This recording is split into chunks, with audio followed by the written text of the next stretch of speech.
What's the meaning of backwoods?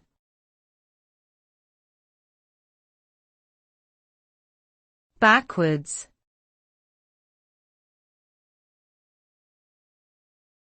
Backwoods.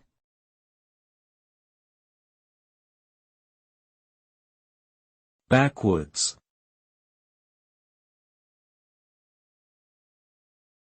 Backwoods.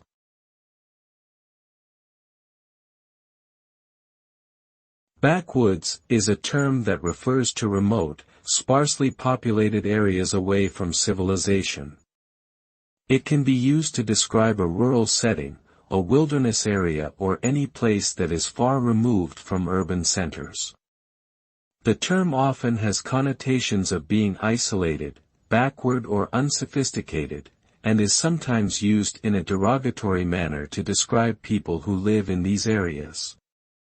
However, for others, the backwoods lifestyle offers a sense of peace, simplicity, and connection to nature.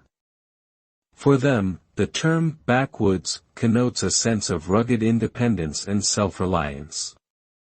Overall, the meaning of backwoods varies depending on how it is used and who is using it.